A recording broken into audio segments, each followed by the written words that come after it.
Hey everybody, welcome to Lex's World, and today we're going to do a review and discussion of another light brand that I've consistently had in my grow shop for quite some time, Viparspectra. I'm going to show you guys this Viparspectra light. It's the PAR700. We're going to talk about it, we're going to talk about how to maximize the potential of it, and also we're going to be giving it away at the end, so stick around. Overall, I recommend Viparspectra lights as a good beginner option for the low budget, trying it out for the first time type of grower due to their relatively high level of technology and decent reliability at a very affordable price. So let's take a look at this guy. So the PAR700 is a pretty typical light out of China and comes with the typical things that you'd expect it to come with. It comes with some ratchet hangers, that's pretty normal. Comes with some actual hangers for the light itself that go on the back. And also comes with a decent length power cord that is a 3-prong. And finally, it does have a manual that is just hilariously filled with tons and tons of grammatical errors, as you'd expect with any light out of China. The manual has other problems where I believe it misidentifies some of the features of the light. However, interestingly, the quality of the manual here does not reflect the quality of the light. People seem to like this light overall in terms of user reviews. They seem to enjoy its reliability, and it does have a decent yield overall. But yeah, this manual and some of the marketing around this light in general is very questionable. For instance, it's called the PAR700, and right in the manual here it says that it's a replacement for a 700 watt HPS, but due to its design, there is absolutely no way it replaces one of those. And I'll get into that in a minute. In the meantime, just a basic overview. You've got 3 cooling fans on the same side as the diodes that are cooling the heat sinks that are inside there. Other than that, we got the diodes on the front. Got control knobs for red, white, and blue, and then the label right up here at the top of the light. Now, as for the diodes, it contains 145 watt diodes, and mostly they're actually made by Bridgelux. The weird looking lenses you guys can see on the diodes assist in guiding the light down at a 90-degree angle straight towards the plants. As a result of this is not one of the lights that covers a surprisingly large space. But the PAR values are really concentrated below the center of the light due to these lenses. This is a PAR map for this light at 28 inches. I considered not showing this at all. I have no clue why Viparspectra publishes this, since PAR tests online of this light at 18 or 24 inches are way better, and you wouldn't want to hang it at 28 inches anyway, except possibly if trying to light a larger space full of seedlings. But in any case, this is useful to give you some idea at least of how the coverage is concentrated under the light's footprint, which is pretty extreme once again due to those lenses.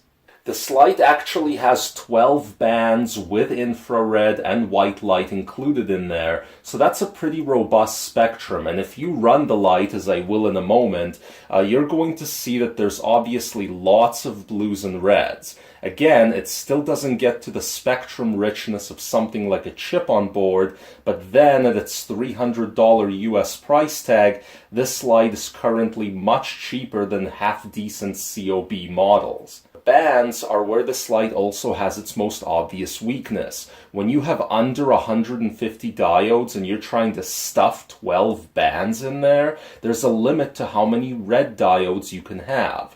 All that means is that this is not an outstanding light when it comes to flowering phase or yield, though the quality of the spectrum for the health of your plants is excellent. If you filled in this light's weak spot by combining this model with a G8 LED flowering booster from our episode a few weeks ago, or any other extra lighting that adds more red spectrum, you'd have a very effective and cheap LED package. So what HID equivalents does this light actually replace? Well, by my reckoning, it's about a 400 to 500 watt HID light. Viparspectra claims a max coverage of 5 by 4 feet at 24 inches from the canopy in this manual right here, and a core coverage of 4 by 3 feet. That's what it says in there. But in terms of real proper coverage, most of the folks who watch a channel like this would want, we're talking probably a 3 by 3, whether in veg or flowering, though during vegetative you could easily get away with a 4 by 4 space. Maybe 3.5 by 3.5 feet during flowering, but you'd be slightly disappointed with the performance at the edges of the grow space in that scenario. Okay, so now we have this light all plugged in, guys, and I wanted to show you this fairly unusual knob control system that lets you control the red, the white, and the blue spectrum separately. You can actually turn them on completely one at a time. Here's the blue. Here it is at full intensity. Here's the white turning on. And here's the red turning on. And you can control them totally individually, so like here I am turning the white off, for example. This ability to control the different parts of the light spectrum to this extent is actually pretty unusual as far as a feature goes. If you know what you're doing and you know the light spectrums needed for each stage of a plant's life, you can cut back on your electrical use a bit with these knobs during certain parts of the life cycle with minimum consequences to your plants. But for myself, I would run these knobs at full intensity at all times, just like this, but change the light height as needed. Further away during vegetative phase, like 24 inches roughly, and closer in during flowering, like around 18 inches. As for warranty, there's a 3-year manufacturer's warranty, which is good for a budget light. Since reliability feedback for this model is excellent, the relatively generous warranty time makes sense. Now let's turn this off here a moment. You can actually hear the fans going just a little bit. They are very quiet, but we'll turn it off and talk about electrical efficiency a moment. There we go. It pulls 326 watts from the wall. If you believe that the light is a 700 watt HID equivalence, then 326 watts is great. But if you consider this to be a 500 HID equivalence, as I do, then it's not that great. It's not quite as good as other LED models that I've reviewed on this show, which are more efficient than that. But with all of these points made, overall, I feel that the PAR700 is a rock-solid, reliable light at a great price. It also weighs quite a bit, I should mention. You wouldn't think of it, but this thing is almost as heavy as a G8 LED. Okay guys, let's talk a little bit about the giveaway now. So when I did my Grow Journal conclusion video a couple of weeks ago, I promised that if we hit 1,000 likes on that video that I would do another light giveaway within the month. And looking at it at this moment, that video has about 700 and a little bit likes.